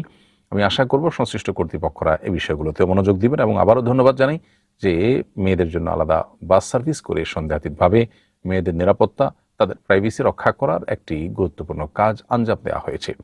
এর সাথে সংশ্লিষ্ট সকলকে আল্লাহ তাআলা উত্তম বিনিময় দান করুন। এরপরে একজন লিখেছেন, ওয়াজে শুনেছি আলেমরা নাকি নবীর ওয়ারিস, এর উদ্দেশ্য কি? নবী কি কওমি মাদ্রাসায় পড়ুয়া সকল আলেমদের বুঝিয়েছেন নাকি জেনারেল তবে ইসলামিক জ্ঞানে পারদর্শী তারাও এর উদ্দেশ্য? প্রিয় দর্শক, আপনি সঠিক শুনেছেন। নবী করিম সাল্লাল্লাহু আলাইহি ওয়াসাল্লাম বলেছেন, আল উলামা ও ওয়ারাসাতুল আম্বিয়া, আলেমগণ হলেন নবীগণের ওয়ারিস। অতএব একজন আলেম যিনি কোরআন এবং হাদিসের আলোকে আলেম হিসাবে বিবেচিত হন, যাকে আলেম বলা যায় কোরআন এবং হাদিসের আলোকে, তিনি নবী আলাইহিস সালাতু ওয়াস সালামের ওয়ারিস হিসাবে বিবেচিত হবেন এবং নবীজির যে কাজ ছিল তার যে ইলমের প্রচার প্রসার, একজন আলেম তিনি নবী সাল্লাল্লাহু আলাইহি সাল্লাম থেকে প্রাপ্ত ইলমের প্রচার এবং প্রসার মানুষের কাছে করবেন। ওয়ারিস হিসাবে, উত্তরাধিকারী হিসাবে এটি তার দায়িত্ব এবং কর্তব্য। নবী করিম সাল্লাল্লাহু আলাইহি সাল্লামের সময় কওমি কিংবা আলিয়া কিংবা জেনারেল এই বিভেদ বা এই পার্থক্য ছিল না। অতএব যিনি কোরআন এবং হাদিসের আলোকে আলেম হিসাবে বিবেচিত হবেন, কোরআন এবং হাদিসের ইলম যার মধ্যে থাকবে, ইলম অনুযায়ী আমল যার মধ্যে থাকবে, আলেমের ডেফিনিশন যার মধ্যে থাকবে, তিনি আলেম হিসেবে বিবেচিত হবেন। তিনি কওমিতে পড়তে পারেন, তিনি আলিয়াতে পড়তে পারেন, তিনি জেনারেল ব্যাকগ্রাউন্ডের হতে পারেন। এমন হতে পারে একজন কওমি মাদ্রাসা পড়ুয়া গতানুগতিক যে আলেম হওয়ার কোর্সগুলো আছে সেগুলো সম্পাদনকারী ব্যক্তি, যিনি সোকল আলেম অথচ আল্লাহ এবং তার রাসূল সাল্লাল্লাহু আলাইহি সাল্লামের কাছে তিনি আলেম হিসেবে বিবেচিত নন। তিনি তার ইলম অনুযায়ী আমল করেন না। তিনি কোরআন এবং হাদিস অনুযায়ী আমল করবার যে চেষ্টা সেটা তার মধ্যে নাই, অথবা কোরআন হাদিসের পর্যাপ্ত নলেজ তার মধ্যে নাই, কিন্তু তিনি যে কোনোভাবে পাশ করেছেন। তাহলে মানুষের চোখে আলেম হলেও হতে পারে আল্লাহর চোখে তিনি আলেম নন। আবার অনেকে এমন হতে পারেন যে তিনি হয়তো জেনারেল ব্যাকগ্রাউন্ডের, কিন্তু কোরআন এবং হাদিসের ইলম তিনি অর্জন করেছেন যথাযথভাবে এবং আল্লাহর খাতায় তিনি আলেম হিসেবে বিবেচিত, যদিও মানুষ তাকে আলেম হিসেবে স্বীকৃতি দেয়নি। অতএব এ ব্যাপারে কোনো প্রাতিষ্ঠানিক বিভক্তি বা কোনো প্রতিষ্ঠানকে সোল এজেন্ট দেওয়া হয়নি যে এই প্রতিষ্ঠান থেকে পড়াশোনা করলেই শুধু আলেম হবে আর এর বাইরে কোথাও থেকে পড়লে আলেম হবে না, এমন কোনো কথা নেই। আলেম হওয়াটাই মুখ্য, সেটি কোথা থেকে হয়েছেন সেটি বিবেচ্য বিষয় নয়। এরপরে একজন লিখেছেন, আমি মাইক সিস্টেমে কাজ করি, হিন্দুদের অনুষ্ঠানে গাওয়া গানের তালে তাল মেলালে কি ঈমান নষ্ট হয়ে যাবে? আর কারো ঈমান নষ্ট হলে ঈমান নবায়ন বা পুনরায় ঈমান আনার পদ্ধতি কি? প্রিয় দর্শক, আপনার প্রশ্ন উত্তরে বলতে চাই যে হিন্দুদের কোনো ধর্মীয় অনুষ্ঠানে যদি কোনো গান গাওয়া হয়, সে গানে শিরকপূর্ণ কথা থাকার সম্ভাবনা জোরালো। যদি আপনি যে গানের তালে তাল মিলিয়েছেন সে গানের কথামালার মধ্যে এমন কোনো কথামালা থাকে যেটা আপনি সুরে সুর বা তালে তাল মিলিয়েছেন, যেই কথামালার মধ্যে শিরক আছে, কুফুর আছে, তাহলে সেক্ষেত্রে শিরক এবং কুফুরের বাক্য উচ্চারণ করার ফলে ঈমান নষ্ট হয়ে যাওয়ার আশঙ্কা রয়েছে। এই জন্য আপনি ঠিক কোন লাইন আপনি মুখ মিলিয়েছেন এবং তালে তাল মিলিয়ে গেয়েছেন সেটি দেখার বিষয়। এবং সেই সাথে যাবতীয় কুফর এবং শিরকমূলক কাজ থেকে যদি কেউ তওবা করেন, আপনি এটি করার পর যদি ভুল বুঝতে পেরে আপনি যদি তওবা করেন, ইস্তেগফার করেন এবং অন্তর থেকে আবার কালিমাতুশ শাহাদা পাঠ করেন, মুখে অন্তরের বিশ্বাস রেখে যদি মুখে পাঠ করেন, ইনশাআল্লাহ বিদিনিল্লাহ আবার আপনি ইসলামে প্রবেশ করবেন বা ঈমানে ফিরে আসবেন। এরপরে প্রশ্ন হলো, নবীজি সাল্লাল্লাহু আলাইহি সাল্লামের জন্মমাস কি উদযাপন করা যাবে? আর রাসূল করিম সাল্লাল্লাহু আলাইহি সাল্লামের জন্মদিন পালনের শরঈ উপায় কি? প্রিয় দর্শক, নবী করিম সাল্লাল্লাহু আলাইহি সাল্লামের জন্মের মাস কিংবা জন্মের দিন উদযাপন করবার কোনো শিক্ষা, কোনো নির্দেশনা কোরআন কিংবা হাদিস কিংবা আমাদের সোনালী যুগের স্বর্ণ মানব যে সমস্ত সালাফগণ আছেন তাদের জীবনী থেকে আমরা পাই না। বরং জন্মদিবস উদযাপন করবার এই সংস্কৃতি এসছে পেগান থেকে, প্রকৃতি পূজারীদের কাছ থেকে। পরবর্তীতে এটি খ্রিস্টান ধর্মাবলম্বীরা তাদের নবী ঈসা আলাইহিস সালামের জন্য তারা উদযাপন শুরু করে দেয়। কিন্তু মুহাম্মদ সাল্লাল্লাহু আলাইহি সাল্লাম নিজে তার কোনো জন্মদিবস উদযাপন করেননি, কাউকে এটি উদযাপন করতে বলেননি এবং সালাফ তথা সাহাবায়ে কেরামের কেউ সেগুলো করেনি। বরং নবী সাল্লাল্লাহু আলাইহি সাল্লাম ইহুদি খ্রিস্টানদের অনুসরণ করতে আমাদেরকে নিষেধ করেছেন। অতএব তার জন্মদিবস বা জন্মের মাস উদযাপন করবার কোনো কারণ কোরআন বা হাদিসের আলোকে অন্তত থাকতে পারে না। এরপরে একজন আমাদের পেজের ইনবক্সে একটি SMS লিখে পাঠিয়েছেন, যেটি অ্যাডমিনগণ আমাকে পাঠালেন। সেটি হলো, শুনলাম এই অনুষ্ঠান বন্ধ হয়ে যাবে। দাদি জিজ্ঞাসা করেছেন, তাহলে আমাদের দিনই নানা সমস্যার সমাধান জানব কিভাবে? তিনি বলেছেন এই অনুষ্ঠান চালানোর জন্য তিনি নিয়মিত ডোনেট করবেন, তবুও যেন অনুষ্ঠানটা চলে। উনি চোখে দেখেন না, তবে শুনেন নিয়মিত। উনি লিখতে পারেন না, আমাকে বলল যে করে হোক যেন তার কথাটা আপনার কাছে পৌঁছাই।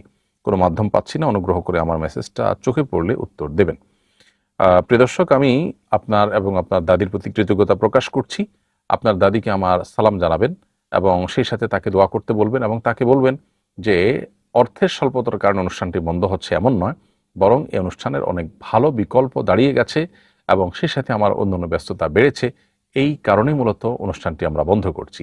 এবং কিভাবে আপনি বা আপনার দাদি বা অন্যান্য দর্শকরা তাদের শরঈ প্রশ্নের উত্তর জানবেন, তার জবাব হলো, বাংলাদেশ সময় সকাল 8টা থেকে রাত 10টা পর্যন্ত সপ্তাহের 7 দিনই একদল দক্ষ প্রশিক্ষিত মুফতিগণ আপনাদের দিনী জিজ্ঞাসার উত্তর দিয়ে থাকেন এবং তাদেরকে আমি নিজে হাতে কলমে প্রশিক্ষণ দেওয়ার চেষ্টা করেছি। আলহামদুলিল্লাহ, তারা তাদের সাধ্য অনুযায়ী আপনাদের দিনী জিজ্ঞাসার উত্তর দিয়ে থাকেন। কোনো জটিল মাসালার উত্তর যদি তারা তৎক্ষণাৎ দিতে না পারেন, তাহলে তারা পরবর্তীতে এই বিষয়ে স্টাডি করে আপনাদেরকে জানাবার চেষ্টা করেন এবং কখনো কখনো বোর্ড গঠন করে ওলামায়ে কেরাম সেটার উত্তর বের করে তারপর কলারকে সেটি জানিয়ে দেওয়ার চেষ্টা করেন। অতএব সেখান থেকে আপনাদের প্রশ্ন উত্তর জেনে নিতে পারবেন। এছাড়াও আমাদের IQA নামে, ইসলামিক কোশ্চেন অ্যান্সার নামে একটি ওয়েবসাইট আছে, যে ওয়েবসাইটে আমরা আমাদের প্রশ্নের উত্তরগুলোকে একত্র করার চেষ্টা করছি। সেখানে লিখিত ভার্সন থাকছে এবং নতুন নতুন প্রশ্ন উত্তর সেখানে কিন্তু আপলোড করা হচ্ছে, অতএব সেখান থেকেও আপনাদের প্রশ্ন উত্তর আপনারা খুঁজে নিতে পারবেন ইনশাআল্লাহ তাআলা। এরপর একজন লিখেছেন, আমি প্রবাসী, দেশের একজন অসহায় বৃদ্ধা মহিলাকে আমি দান করতে চাইছি, ধোঁকা থেকে বাঁচার জন্য কি তার সঙ্গে ভিডিও কলে দেখা করা যাবে? যদি তিনি অনেক বেশি বৃদ্ধা হয়ে থাকেন, যার সঙ্গে শরঈ পর্দার বিধান যথেষ্ট শিথিল রয়েছে, এরকম বৃদ্ধা যদি হন, অনেক বেশি বয়োবৃদ্ধা যদি হন, কামনা বাসনা থেকে যার দিকে তাকাবার বা দৃষ্টিপাত করবার কোনো স্কোপ বা সম্ভাবনা নেই, তাহলে সেক্ষেত্রে আপনি তার সাথে ভিডিও কলেতে কথা বলতেই পারেন। আর যদি সে পর্যায়ে নাও হয়, তাহলে সেক্ষেত্রে আপনি তার আইডেন্টিটি নিশ্চিত করবার জন্য যদি কোনো ব্যক্তিকে পাঠান এবং কোনোভাবে আপনি পরখ করতে পারেন এবং যাচাই করতে পারেন, সেটা হবে সবচেয়ে ভালো। যদি কোনো কারণে ভিডিও কলে আপনার যাচাই করতে হয়, তাহলে ফিতনা থেকে মুক্ত থেকে যদি আপনি এটি করতে পারেন, তো সেটি জায়েজ রয়েছে। তবে সেটা যতটুকু প্রয়োজন ঠিক ততটুকুর জন্য আপনি করতে পারবেন। এরপরে প্রশ্ন হলো, জ্বালানি সংকটের কারণে বিদ্যুৎ সরবরাহে ঘাটতি দেখা দিচ্ছে, এই পরিস্থিতিতে সরকার এবং জনগণের উদ্দেশ্যে আপনার বার্তা কি? ধন্যবাদ প্রিয় দর্শক। আমরা বলতে চাই, সরকারের উচিত এরকম পরিস্থিতিতে দেশের বিভিন্ন পর্যায়ের মানুষজনের সাথে আলাপ আলোচনা করে করণীয় ঠিক করা এবং এ ব্যাপারে কোনো প্রকার ইগো ইত্যাদিতে আপনার না থেকে বরং সংশ্লিষ্ট সকলের সাথে আলাপ আলোচনা করে, যেহেতু জাতীয় সংকটে জাতীয় পর্যায়ে আলাপ আলোচনার মাধ্যমে সমাধানের পথ বের করা এবং জনগণকে সঠিক তথ্যটা জানিয়ে দেওয়া। এবং সেই সাথে আমরা সর্বস্তরের সাধারণ মানুষ যারা আছে, আমরা প্যানিকড না হয়ে বরং সবাই সর্বোচ্চ মিতব্যয়ী হওয়ার চেষ্টা করবো ইনশাআল্লাহ, এবং আল্লাহর দিকে আমরা রুজু হব, আল্লাহর দিকে আমরা ধাবিত হব, যেন কোনো বড় ক্রাইসিসে আল্লাহ তাআলা আমাদেরকে, আমাদের দেশের মানুষকে না ফেলেন। অতএব এই বিষয়টি আমাদের সবসময় লক্ষ্য রাখা দরকার। এমনিতেই আমাদের মিতব্যয়ী হওয়া উচিত একজন মুসলিম হিসাবে, আর ক্রাইসিসের সময়গুলোতে সেটির গুরুত্ব আরও বেশি আমরা অনুধাবন করি। অতএব শুধু নিজের আখের গোছানো অথবা আমার গাড়িটা, আমার কাজটা যেন চলে, সেজন্য আমি কিছু তেল এনে সেখানে রিজার্ভ করে রাখলাম, এবং সবাই তেল রিজার্ভ করতে গিয়ে ক্রাইসিস তৈরি করার যে এক ভয়াবহ খারাপ অভিজ্ঞতা আমাদের ইতিপূর্বের আছে, সেটি যেন পুনরাবৃত্তি না ঘটে। আল্লাহর প্রতি ঈমান এবং বিশ্বাস রেখে আমি আমার প্রয়োজন মতো তেল নিব এবং আমি মিতব্যয়ী হব। আমরা যদি সবাই অপচয় বন্ধ করি, তাহলে বহু তেল, বহু জ্বালানি এমনিতে সাশ্রয় হয়ে যাবে, যার ফলশ্রুতিতে বিদ্যুৎ, গ্যাস কিংবা তেল কোনো কিছুতেই খুব বেশি সংকটে পড়ার কথা নয়। এরপরে একজন লিখেছেন, অমুসলিমদের ঐতিহ্য সংস্কৃতির পর্যটনগুলোতে কি মুসলিমরা ভ্রমণ করতে পারবেন? হ্যাঁ, মুসলিমরা অমুসলিমদের পর্যটনগুলোতে ভ্রমণ করতে পারবেন, বিশেষ করে সেখান থেকে যদি শিখবার বা জানবার কিছু থাকে। তবে বিশেষ কোনো এলাকা বা বিশেষ কোনো পুরাকীর্তি, সেটি যদি হয় কোনো আল্লাহ রাব্বুল আলামিনের অবাধ্যদের প্রতি আল্লাহর আযাবের কারণে, তাহলে সেই জায়গায় আমরা যদি যাই, তাহলে সেখানে কান্নারত অবস্থায় যাওয়া, ভীত সন্ত্রস্ত অবস্থায় যাওয়া আমাদের কর্তব্য, এবং সেখানে যদি আমাদের যাওয়া হয়, তাহলে দ্রুততার সাথে সেই জায়গা থেকে প্রস্থান করা আমাদের জরুরি। সেটাকে আপনার পর্যটন স্পট হিসাবে উপভোগ্য একটা বিষয় পরিণত করা এবং সেটাকে আরামায়েশ করা, এটা অনুচিত, নবী সাল্লাল্লাহু আলাইহি ওয়াসাল্লামের শিক্ষার খেলাফ। অতএব সে বিষয়টি আমাদেরকে মাথায় রাখতে হবে। নবী করিম সাল্লাল্লাহু আলাইহি ওয়াসাল্লাম তার সাহাবীরা সহ একটি যুদ্ধ থেকে ফেরার পথে মদিনার কাছাকাছি কয়েকশো কিলোমিটার দূরে অবস্থিত আল উলা নামক সিটি, যেটি মাদায়েন সালেহ হিসাবে কোরআনে পরিচিত, সামুদ জাতির আবাস ছিল যেটি, তাদের আগেও তাদের পরে নাবতীদের আবাস ছিল যেটি, সেই জায়গাতে নবী সাল্লাল্লাহু আলাইহি ওয়াসাল্লাম যখন প্রবেশ করেছেন, তখন সাহাবীদেরকে দ্রুততার সাথে কান্নারত অবস্থায় সেই এলাকা ত্যাগ করতে বলেছেন। অতএব আল্লাহর আযাবপ্রাপ্ত কোনো যদি অমুসলিমদের এলাকা থাকে, সেই এলাকাগুলো দ্রুততার সাথে পার হতে হবে। এছাড়া অন্য কোনো ভালো জায়গা যদি থাকে অমুসলিমদের, সেখান থেকে শেখার কিছু থাকে, শিক্ষা গ্রহণ করবার মতো কিছু থাকে, তাহলে সেটি ভিজিট করাতে শরীয়ী দৃষ্টিকোণ থেকে কোনো অসুবিধা নেই। এরপর একটি প্রশ্ন একজন লিখেছেন, আমি আমার একটি ফ্ল্যাট বিক্রি করতে চাচ্ছি, কিন্তু ক্রেতা ব্যাংক থেকে সুদভিত্তিক লোন নিয়ে কিনবেন, আমি কি তার কাছে বিক্রি করতে পারবো? যিনি সুদভিত্তিক লোন নিচ্ছেন ব্যাংক থেকে, তিনি হারাম কাজ করছেন। কিন্তু যে লোনটা নিয়েছেন, লোনের যে মূল টাকাটা 10 লাখ, 20 লাখ, 30 লাখ, 50 লাখ বা যে কোনো অ্যামাউন্ট, সে মূল টাকাটা হালাল। এটার জন্য তিনি যে অতিরিক্ত সুদ দিবেন মর্মে চুক্তি করেছেন, চুক্তিটা হারাম। কিন্তু যে টাকাটা তিনি লোন নিয়েছেন, মৌলিকভাবে সেইটুকু টাকা তার জন্য ব্যবহার করা নাজায়েজ নয়।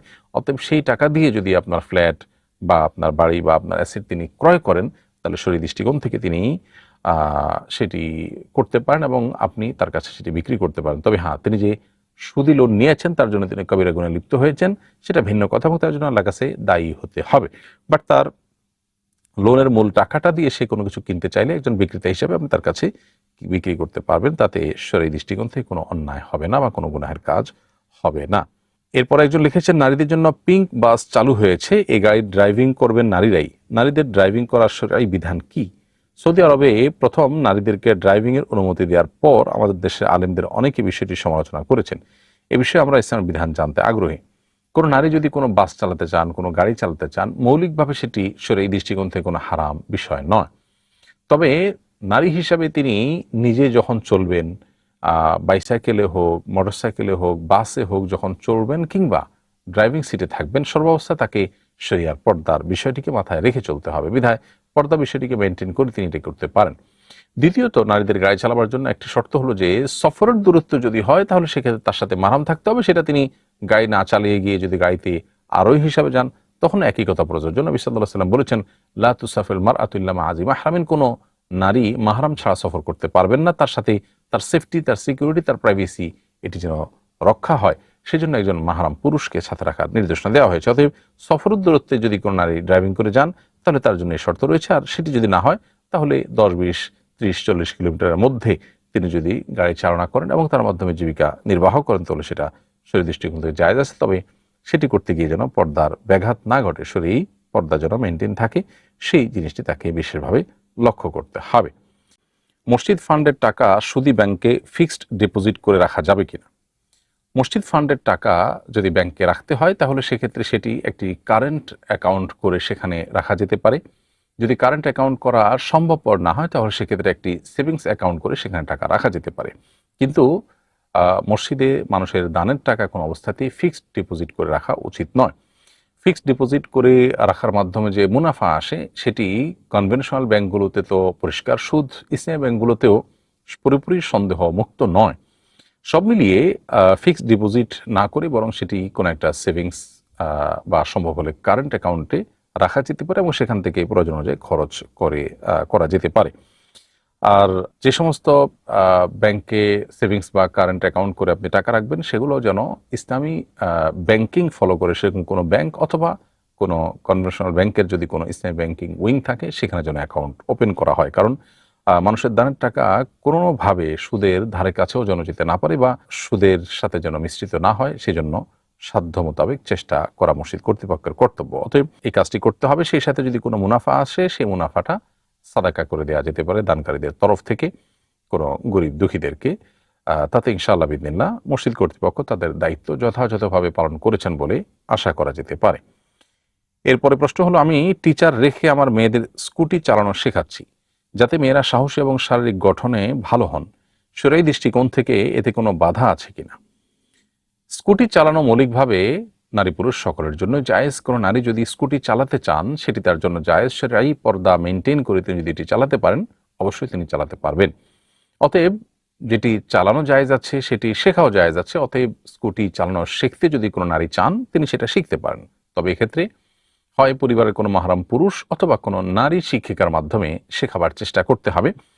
কারণ কোনো পুরুষ শিক্ষক দ্বারা যদি এই প্রশিক্ষণ দিতে যাওয়া হয় সেক্ষেত্রে শরীয়ী পর্দা লঙ্ঘনের সমূহ সম্ভাবনা আছে, শঙ্কা আছে এবং একজন মুসলিম নারীর যে প্রাইভেসি আছে সেটি বিন্দুমাত্র খর্ব হোক ইসলাম সেটি চায় না। অতএব সেই জায়গা থেকে কোনো মাহরাম পুরুষ পরিবারের অথবা কোনো নারী শিক্ষিকা দ্বারা যদি আপনি আপনার মেয়েকে স্কুটি চালানো শেখান তাহলে শরীয়ী দৃষ্টিকোণ থেকে কোনো অসুবিধা থাকার কথা নয়। এরপর একজন লিখেছেন, আমি আপনার শরীর সমাধান অনুষ্ঠানের নিয়মিত দর্শক, প্রতি শুক্রবার অধীর আগ্রহে অপেক্ষা করি অনুষ্ঠানটির জন্য। গত লাইভে এই অনুষ্ঠানের সমাপ্তির ঘোষণার কথা শুনে সত্যি খুব খারাপ লেগেছে। এত সুন্দর ও উপকারী অনুষ্ঠান বাংলাদেশে আর আছে বলে মনে হয় না। এই অনুষ্ঠানের মাধ্যমে আমরা অনেক উপকৃত হই। অনুগ্রহ করে অনুষ্ঠানটি চালু রাখার বিষয়টি আরেকবার বিবেচনা করবেন। এই নগণ্য দর্শকের মতামত আপনার চোখে পড়লে আশা করি বিষয়টি সদয়ভাবে আমলে নেবেন। প্রিয় দর্শক, আপনার কাছে যারপর নাই কৃতজ্ঞতা। আপনার যে স্তুতি মাখা বাক্যগুলো সেগুলো আমাদেরকে আপ্লুত করেছে, আমাদেরকে স্পর্শ করেছে। আপনারা দোয়া করবেন আল্লাহ যেন আমাদেরকে কল্যাণের পথে অব্যাহত রাখেন। আমি কিন্তু আপনাদেরকে ছেড়ে যাচ্ছি না। হয়তো প্রশ্নোত্তর দেওয়ার পরিবর্তে পুরো কোরআনের শুরু থেকে শেষ পর্যন্ত ধারাবাহিকভাবে আমরা আপনাদের সামনে কোরআনের দার্স পেশ করার চেষ্টা করব ইনশাআল্লাহ। সিরাতে রাসূল ধারাবাহিকভাবে পেশ করারও ইচ্ছা আমাদের আছে সাল্লাল্লাহু আলাইহি ওয়াসাল্লাম। সেই সাথে আগামী সপ্তাহ থেকে ইনশাআল্লাহ বিদিনিল্লাহ আপনাদেরকে আমরা সুনানে মাহজুর বা নবী করিম সাল্লাল্লাহু আলাইহি ওয়াসাল্লামের হারিয়ে যাওয়া সুন্নাহগুলোর এক একটিকে প্রতিদিন আপনাদের সাথে পরিচিত করাবার চেষ্টা করব। অতএব এই অনুষ্ঠানের মধ্য দিয়ে আমি আপনাদের সঙ্গে কানেক্টেড থাকছি। আর আপনাদের প্রশ্ন উত্তর দেওয়ার জন্য ইতিমধ্যে আমাদের কল সেন্টারের ওলামা ইকরামের কথা আমি বলেছি। সপ্তাহের 7 দিনই ওলামা ইকরাম আপনাদের প্রশ্ন উত্তর দিয়ে থাকেন ফোন কলের মাধ্যমে। এর বাইরে আমাদের বিভিন্ন অনুষ্ঠানের শেষেও আমরা আপনাদের প্রশ্ন উত্তর দেওয়ার চেষ্টা করব। এমনকি আপনাদেরকে আমাদের ভেরিফাইড ফেসবুক পেজে এবং আমাদের ইউটিউব চ্যানেলে যে লাইভ অনুষ্ঠানটি আমরা করতাম শরীর সমাধান, সেটি মাঝে মধ্যে বিভিন্ন গুরুত্বপূর্ণ অকেশনে বা বিভিন্ন সময়ে থেকে আমরা আপনাদের প্রশ্ন উত্তর দেওয়ার কোনো অনুষ্ঠান, বিশেষ কোনো পর্ব পরিচালনা করারও চেষ্টা ইনশাআল্লাহ বিদিনিল্লাহ করব। দোয়া রাখবেন, আল্লাহ যেন আমাদেরকে সে তৌফিক দান করেন। এরপরে প্রশ্ন লিখেছেন একজনে, মুসা এবং ঈসা আলাইহিসসালামের অনেক মুজিজার কথা আমরা শুনেছি, আমাদের নবী মুহাম্মদ সাল্লাল্লাহু আলাইহি সাল্লামের মুজিজা কি কি ছিল জানতে মন চায়। প্রিয় দর্শক, মুজিজা মানে হলো অলৌকিকত্ব, অলৌকিক ঘটনাবলী। আল্লাহ তাআলা তার নবী রাসূলদেরকে যুগে যুগে তাদের সত্যতার সপক্ষে মুজিজা হিসাবে বিভিন্ন অলৌকিক ঘটনা তাদের মাধ্যমে আল্লাহ তাআলা ঘটিয়েছেন। অর্থাৎ তারা যে আল্লাহরই রাসূল, এজন্য তাদেরকে আল্লাহ রাব্বুল আলামিন অনেক তার কুদরতের সাক্ষী রাখেন তাদেরকে, অর্থাৎ তাদের মাধ্যমে আল্লাহ তাআলা অনেক কুদরতের প্রকাশ আল্লাহ ঘটিয়ে থাকেন, যেটি মানুষ দ্বারা সম্ভব নয় সচরাচর। অতএব তারা যে আল্লাহরই রাসূল সেটি প্রমাণ করবার জন্য আল্লাহ তাআলা এই সমস্ত মুজিজা তাদের মাধ্যমে প্রকাশ করে থাকেন। আপনি যেমনটি বলেছেন যে মুসা আলাইহিস সালামের লাঠির মুজিজা, ঈসা আলাইহিস সালামের অনেকগুলো মুজিজার কথা আমাদের সমাজে প্রায় সব মানুষই আমরা কম বেশি জানি।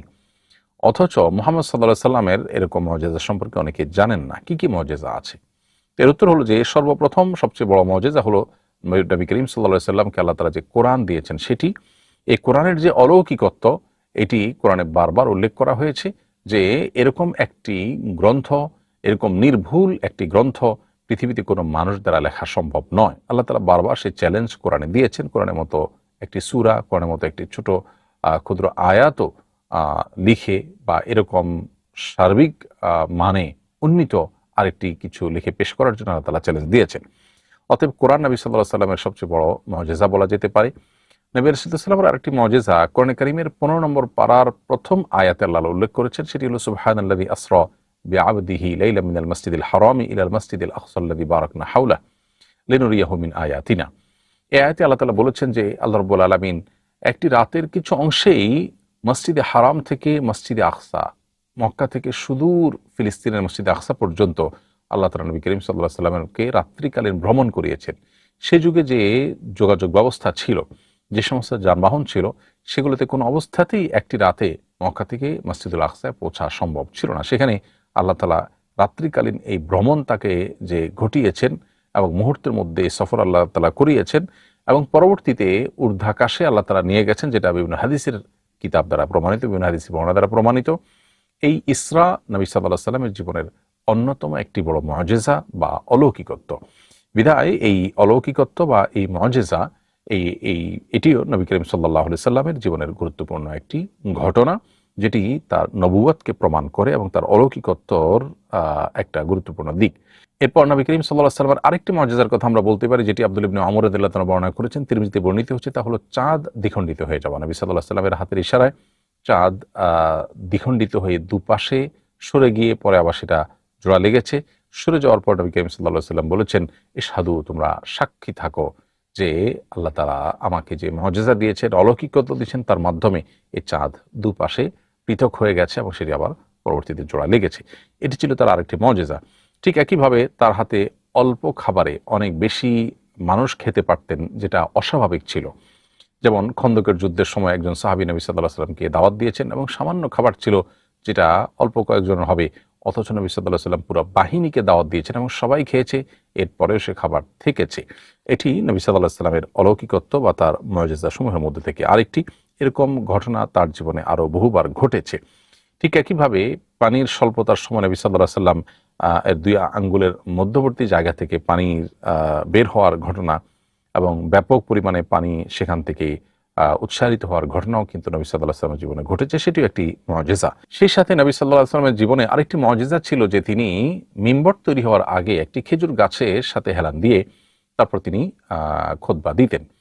তো খেজুর গাছের উপর ভর করে বা খেজুর গাছের সাহায্য নিয়ে তিনি যে খুতবা দিতেন, মিম্বর তৈরি হওয়ার পর সেটি যখন সরিয়ে ফেলা হলো, তখন সবাইকে অবাক করে দিয়ে সেই গাছ থেকে কিছুটা কান্নার আওয়াজ আসতে লাগলো এবং নবী সাল্লাল্লাহু আলাইহি সাল্লাম সেটিকে হাত ধরে স্পর্শ করে সান্ত্বনা দিয়ে তার কান্না থামিয়েছিলেন। বিষয়টি বিভিন্ন বিশুদ্ধ হাদিসের আলোকে প্রমাণিত হয়েছে। নবী রাসূলুল্লাহ যুগে এই অলৌকিক এবং অস্বাভাবিক ঘটনা তার হাত দিয়ে আল্লাহ তাআলা ঘটিয়েছেন। এটি তার মুজিজাগুলোর মধ্যে থেকে একটি।